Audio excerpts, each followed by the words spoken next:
あれ滝になってるよ。大丈夫。船長、カジそのままだ。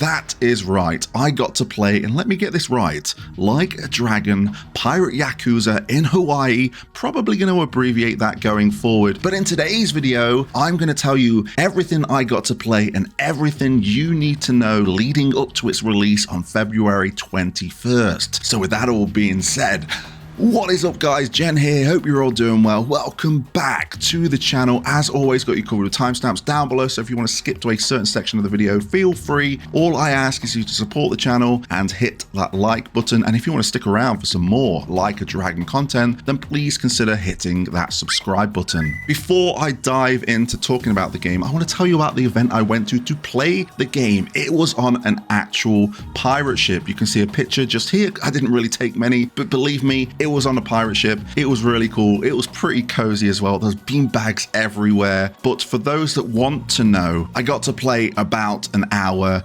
It looks like it threw you into a random chapter where you had access to Rich Island, you had access to Madlantis, and you had access to Hawaii. So a lot of the things I'm going to be sharing with you are going to be based in those locations. But if there is anything that you want to know about that I don't mention in today's video, then please leave me a comment down below and I'll be sure to answer it if I'm allowed. Let's dive into the gameplay, and the way I'm going to tackle this is I'm going to talk about the two main pillars of Like a Dragon Pirate Yakuza, and that is just the normal stuff, traversing, walking around the world, and taking to the seas on your ship. So let's start off by talking about the exploration of Like a Dragon Pirate Yakuza. You have the usual Like a Dragon shenanigans going off here. You can walk around, there'll be shiny things in the distance for you to pick up, there's going to be cases littered everywhere for you to pick up, there's going to be even shiny things in the air of which you can use your grappling hook to grab. You can also use that grappling hook to do a little bit of fishing and catch some fish.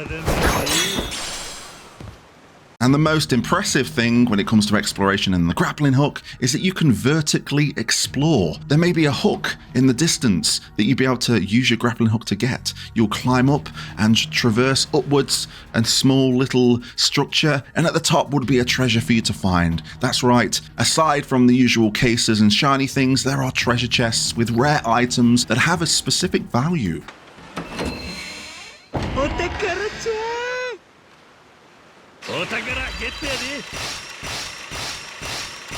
Now, I don't know how this actually works because I didn't dive into it too much, but it looks like each item you find, and even duplicates, will have a value, much like Dragon Quest Monsters The Dark Prince, where the item will have a bit of value, and then you get to decide what you want to do with it, but you get to fill up a little collectopedia for those items. The Like a Dragon games are always full of life, and there are NPCs absolutely everywhere. Some of them with little speech bubbles, with little thoughts they're having to themselves, or even ones that you can recruit to your crew. We'll get into that a little bit more later, but there are even animals you can interact with and get items from, and even a chicken, a cow brings something to the table. Huh?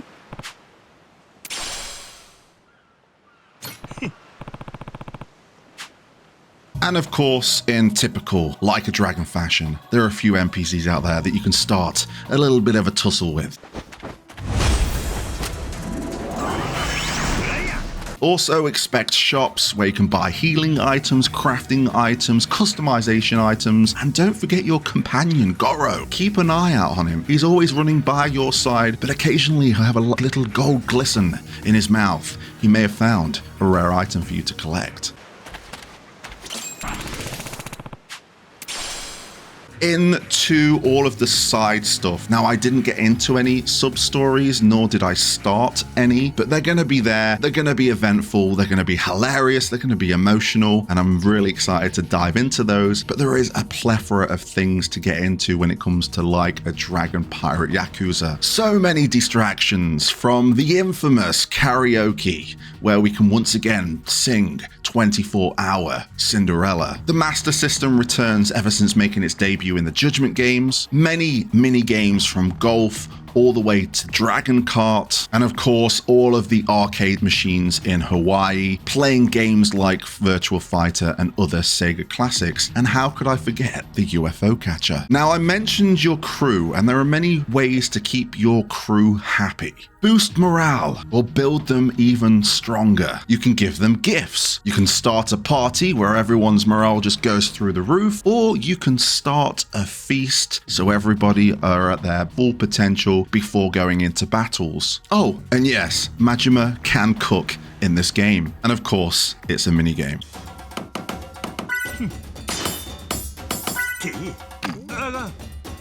And the last thing I want to touch on when it comes to all of the side stuff is there's this system called the Most Wanted. The Hawaii Police, the Honolulu Police Department have a list of suspects that they want, I guess, Majima to find and take to them. I don't know the exact story behind it, but there are various NPCs that will fit a description that you can start a fight with, get into combat, beat them, and then take them for a reward. Much like a Dragon Gaiden, you can customize Majima to how you see fit. There's so many options, from the color of his eyes to the design of his eye patch, and you can go into and customize whether it's his Sea Dog attire, which is his pirate costume, or what he's wearing while using Mad Dog stance or walking around the streets of Hawaii. And again, a little companion, Goro. You can also customize him. You can give him a nice little bow, a nice little eye patch. There are many things here for customization. I'm sure everyone's Majima will look a little different. Oh yeah!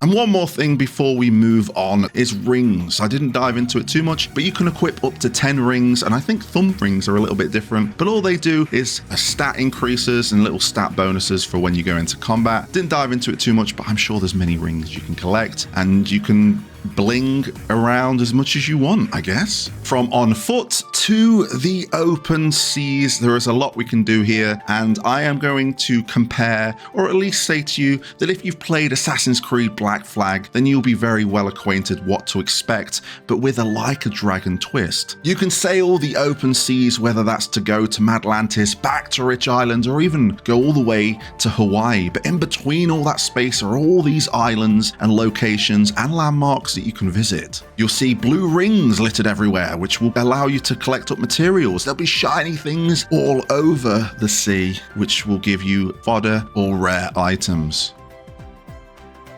I mentioned landmarks. If you find a landmark, it's a fast travel point. So if you want to get to Madlantis a little bit faster, you can jump to this landmark and sail from there. Or if you want to go to Hawaii, you go to a landmark that you found near Hawaii and then just sail a little bit quicker towards there also. A thing that surprised me as I was sailing the seven seas was that the weather changed. You can get thunderstorms. There's whirlpools. I didn't go into any of these whirlpools. I don't know what that entails. I was being very, very safe. But the weather changes, things get frantic, more enemies come out of the limelight, and it just changes things up a little bit and keeps you on your toes while exploring the seas. You can let go of the wheel at any time and go around the deck and interact with your crew. You can even jump upon the crow's nest, whip out your telescope and have a look at incoming landmarks and what the difficulty of the enemies on the island may be. You can disembark on any of these islands as long as they've got like a disembark point. You can go in and it's like a dungeon style. You know them scripted story scenes when you go through a building in a Like a Dragon game and there's all these little checkpoints that you go through. It's much like that, these little mini dungeons where maybe you might pick up a really rare treasure at the end of it, or maybe you might even find a rare crew member. It's definitely worth going into and exploring and seeing what these islands have to offer. やったねおりゃお宝ちゃん That's about everything when it comes to sailing the seven seas. But again, you can also customize your ship to how you see fit. And there's so many options, whether you're changing just the cosmetics of it and what firepower you may be bringing to the table. It's all there and you can go pretty in depth with it. Okay, combat time. And this is probably the most fast-paced and snappy Like a Dragon combat I've played. Much like a Dragon Gaiden, but just feels even more snappier, especially going between the two styles of Majima. And I can't forget the fact that you can jump. This is an absolute game changer, whether you're just extending a combo on an enemy or if you are deciding to juggle an enemy. So let's break down these two styles. We have Mad Dog style and we have Sea Dog style. Let's start off with Mad Dog. Now with Mad Dog style, it's pretty much Majima's classic style. It's fast, you're going to be dancing around, but there are a few other things that he can do in this style. Of course, you can pull off combos, you can pull off air combos, but once you max out Majima's Gorge in Mad Dog style, you have the opportunity to press R2, get some doppelgangers on the side of you and really inflict some damage, especially if you have a big crowd of enemies you're going against.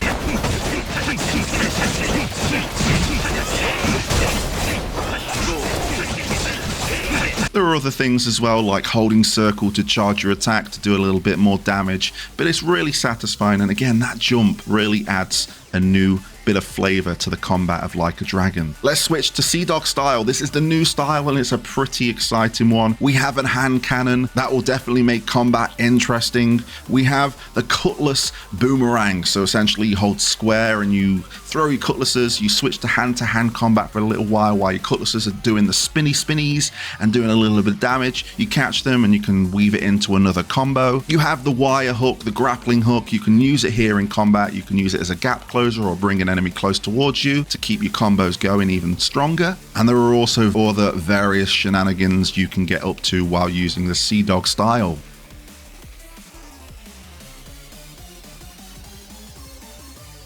Honestly, with how snappy and fast this is and how easy it is to switch styles, there are going to be some creative things that people are going to do with this combat system. And it will only get better as the game progresses and you unlock more abilities. It's going to be really, really cool. But it does not stop there. We have heat actions. They return and they are just awesome to watch. Whatever situation you may be in, if that triangle pops up, you will want to press it. Whether it's slashing all of the enemies around you to clear up some space or doing something completely on point Majima style, it's all here and it just adds that good flavor to what the Pirate Yakuza combat here does. There's also another thing, I don't know how I triggered it, but you have various instruments, whether it's a guitar or a saxophone. You summon these animals to do almost like essence-like attacks from the turn-based Like a Dragon games, and these are just incredible little animations that will do various things and just make combat just that even more entertaining.